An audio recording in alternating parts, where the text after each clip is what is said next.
چې د فاطمه رضی الله عنها په کور حمله ته سوې ما ته قسم وخوره کنه چې نه ده شوي څه تو خوره قسم ته د ما په قسم باور لرې که په خپل کتاب باور لرې زه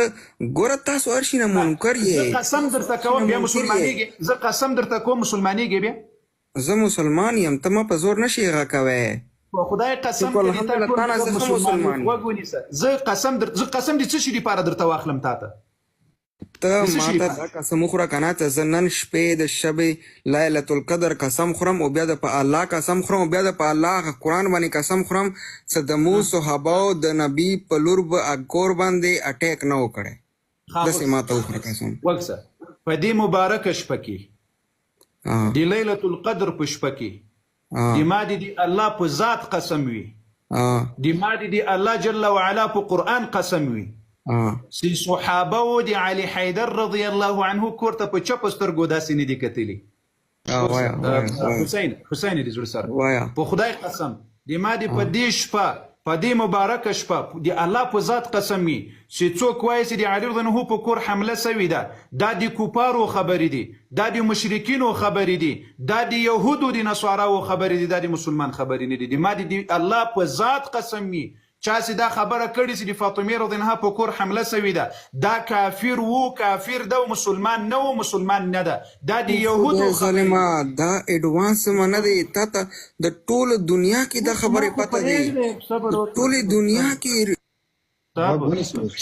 میوټ ما کوه کنه یار ته انسان غوږ ونیسه چې خبره پوره کړم درته غوږ ونیسه تا ویل قسم وکړه نو اوس قسم ته غوږ ونیسه ما پرېږده اوس قسم اوس وګوره که چیرې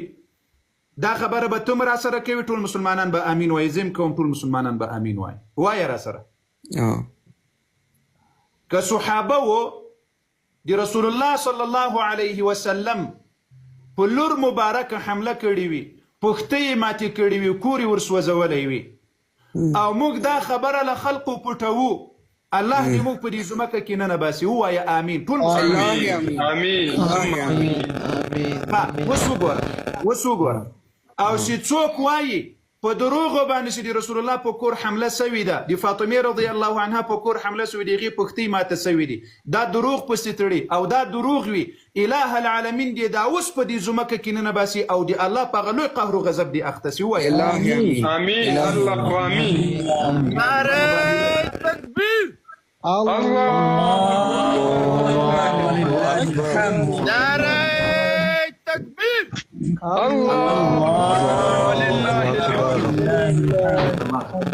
تکبیر خو وایه ته خو ځان ته مسلمان وایه تکبیر نارې خو وایه زه تاسو تکبیر نه یم استغفر خدای دې موږ تکبیر نه وایو پروا نه کړي موږ هم نه غواړو چې تاسو ووایاست پروا نه کړي اوس ګوره د تا له ټول مذهب نه یو دلیل ما ته راکړه چې د فاطمې رضی الله عنها په کور دې حمله سوې دي تا له خپل مذهب یې راکړه راځه پخې ګوره دا ټوله سوشل میډیا ډکه دی ټول کتابونه ټول مولویان د تاسو ته سره مولوي نه یې ته سره مولوي نه یې د ګوره خبره وره که نه دلیل درته زه ښه یم لاړ شه حسن علیاري والا دنیا مناظرې پرتې دي هغه کې ته وګوره د تا له معتبر کتاب نه مې دا درته ثابته کړه چې د فاطمې رضی الله عنها په کور حمله نه ده سوې او فاطمې رضی الله عنها خپله لور عمر فاروق رضی الله عنه ته په نکاح ورکړې ده ام کلثوم علي رضی الله عنه په نکاح ورکړې ده بیا به د هغه کتاب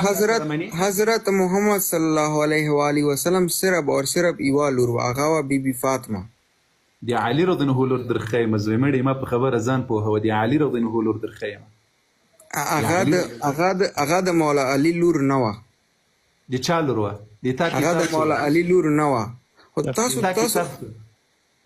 د تا کتاب دروغ وایي نو تاسو خو هر یو شي نه